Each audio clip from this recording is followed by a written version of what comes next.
Auto rickshaw चलाना ज्यादातर इसे पुरुष प्रधान पेशा माना जाता है, लेकिन वडोदरा की महिलाएं अब ऑटो रिक्शा चलाने के व्यवसाय में उतर चुकी हैं।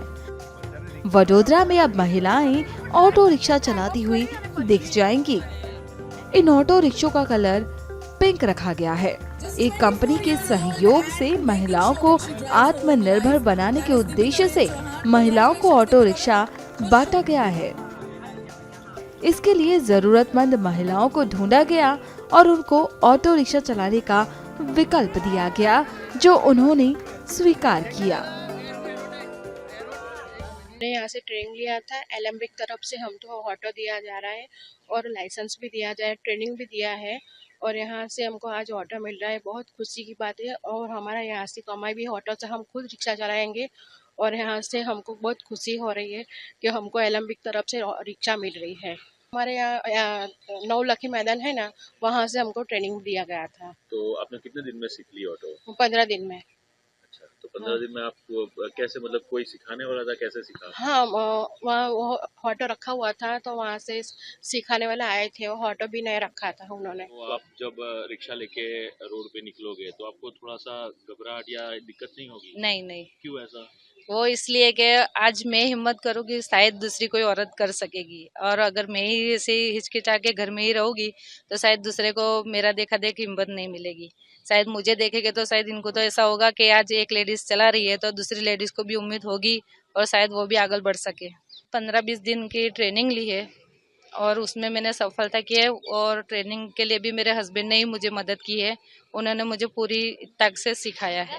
मुझे पहले से ही है ना सोशल वर्क बहुत पसंद है। तो जब मैं अभी स्लम एरिया में बच्चों को पढ़ाती हूँ तो वहाँ मुझे इक्वालिटी में बहुत मानती हूँ। तो मैं देखती हूँ कि बहनें जो होती है ना, वो जो स्लम में माड़ी समाज वनचारा, तो लेडीजों को बाहर नहीं निकलने देते, लड़कियों को पढ़ने भी नहीं देते। तो मुझे ऐसा लगा कि जब एक लेडीज शुरू होगी तो उनके भाई या वो सब होते हैं तभी वो लोग जा पाते हैं, तो मैं वो करूंगी। और दूसरी सबसे बड़ी बात कि मेरी आर्थिक परिस्थिति अच्छी नहीं है। अभी मैं पार्ट टाइम वो करती हूँ, बच्चों को पढ़ा के कर लेती हूँ, लेकिन जब ये रिक्शा वाला आया कॉन्सेप्ट तो मुझे बहुत अच्छा लगा। ये इक्वालिटी दर्शाता है और जेंडर तोड़ता है कि कोई भी कर सकता है।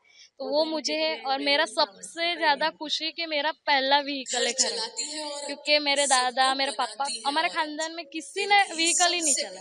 ये मैं पहली होंगी जो मैं व्हीकल कमा के, वो भी ऑटो से, बताऊंगी कि मैं भी कर सकती हूँ और मैं पैसे कमाऊंगी। और सबको लगता है कि सिर्फ बहनें सीवन क्लास या पार्लर और घर काम कर सकती है, ड्राइविंग भी कर सकती है और कोई भी कर सकता है। ऑटो रिक्शा चलाने के लिए बाकायदा उनको ट्रेनिंग दी गई और बाद में आरटीओ के एग्जाम में पास होकर उन्होंने रिक्शा चलाने का लाइसेंस भी प्राप्त किया। खुद वडोदरा के पुलिस कमिश्नर ने महिलाओं को ऑटो रिक्शा की चाबी सौंपी।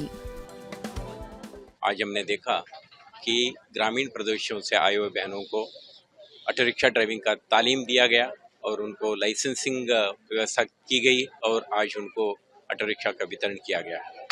इसमें 2-3 संदेश है। एक तो अपने ट्रांसपोर्टेशन सेक्टर में स्त्री का प्रतिनिधित्व शुरू होगा और वो महिलाएं सेफ्टी का एक सिंबल बनेंगे। साथ में उनका आर्थिक इंडिपेंडेंस के साथ में, मैंने जैसे कहा, ये एक उनका विकास पथ में उनका आगे कुछ होगा। तो समाज को एक बड़ा स्ट्रांग मैसेज है। स्त्री सशक्तिकरण से राष्ट्र विकास का, राष्ट्र निर्माण का जो कामगिरी का वेग है उसमें जोर पकड़ेगा और उनको एक आइडेंटिटी छाप के साथ महिलाएं अपना जो स्थान है उसको लेने में सफल होंगे। एक मिनट दादा, एरो